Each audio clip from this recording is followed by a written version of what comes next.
I've spent most of my life as an exorcist, a battle-hardened warrior against the forces of darkness. It's not a profession one chooses, it's a calling, a dark destiny that chose me. This is the tale of one particularly chilling encounter, one that tested my faith and resolve like no other. I had received a call one gloomy October evening, the kind of call that made my blood run cold. A family in the small, quiet town of Willowbrook had reached out to me, their voices trembling with fear. Their name was the Andersons, and they described a horror that had befallen their home. They begged for my help. I arrived at their modest, two-story house, which sat nestled beneath ancient oak trees. The evening sun had sunk below the horizon, casting elongated shadows that seemed to dance eerily on the porch. The air was thick with tension as I stepped onto the creaking wooden steps. Mr. Anderson, a wiry man with a deep-set frown, met me at the door. "Thank you for coming, Father," he whispered, his eyes darting nervously. The house felt oppressive, its walls seemingly infused with malevolence. An unsettling chill clawed its way up my spine as I crossed the threshold. Mrs. Anderson, a woman worn thin by sleepless nights, greeted me with a trembling smile that couldn't hide the torment in her eyes. They led me to the living room, where a portrait of the family in happier times hung crookedly on the wall. "It started 2 months ago," Mr. Anderson began, his voice barely above a whisper. "Strange things, voices, shadows moving where they shouldn't, and objects flying across the room." I nodded, my heart heavy with foreboding.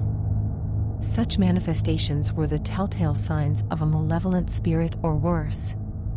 I had seen it all in my years as an exorcist, but every encounter was unique, and every encounter demanded my full attention. "Show me where it all began," I said, and they led me to their daughter's bedroom on the second floor.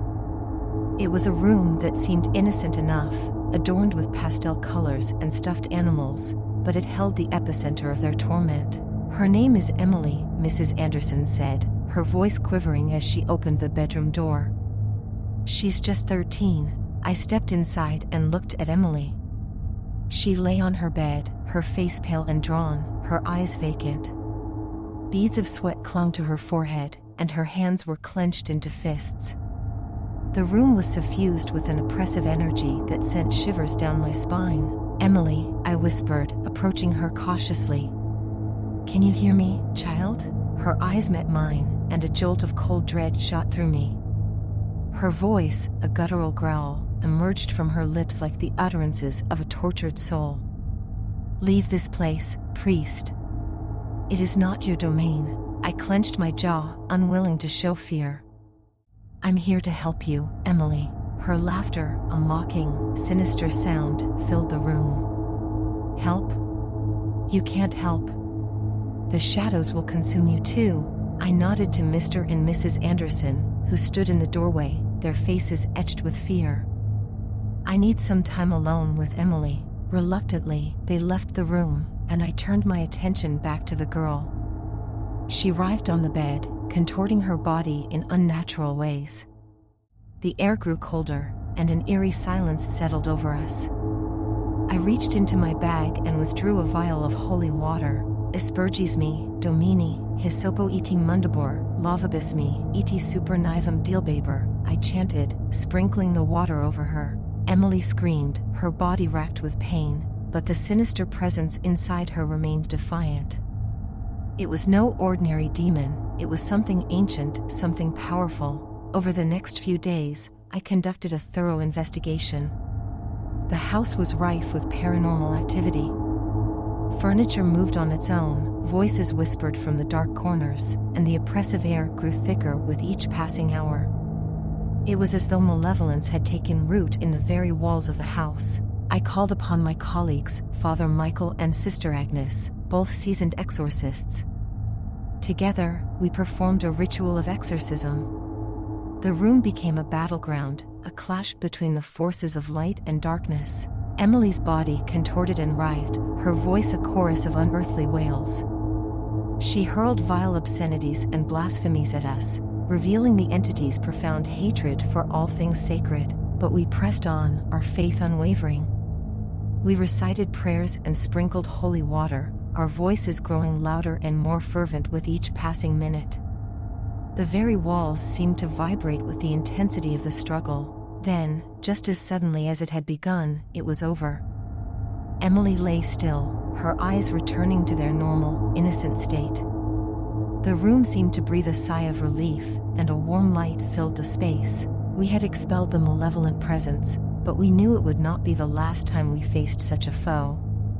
Evil, it seemed, had many forms and would always seek to test our faith. As we left the Andersons' home, I couldn't help but reflect on the nature of evil. It was not a mere abstraction but a tangible, relentless force that could strike anywhere, at any time. It was a reminder that the battle against darkness was never truly won, but one that we must continue to fight with unwavering resolve. In the weeks that followed, I kept in touch with the Andersons. Emily was recovering slowly, and the oppressive atmosphere in their home had lifted. They thanked me profusely for my help, but I knew it was not I who deserved their gratitude.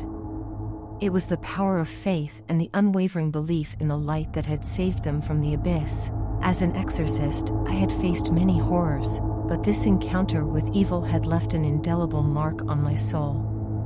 It served as a chilling reminder that darkness could lurk in the most unexpected places, and that our duty to confront it was a solemn and unending one. The night I had arrived at the Andersons' home, I had felt fear, doubt, and uncertainty. But in the end, it was faith that had triumphed over evil. And as I looked up at the starry night sky, I knew that the battle against the forces of darkness would continue, and I was ready to face whatever horrors lay ahead, armed with the unwavering conviction that light would always prevail over the shadows.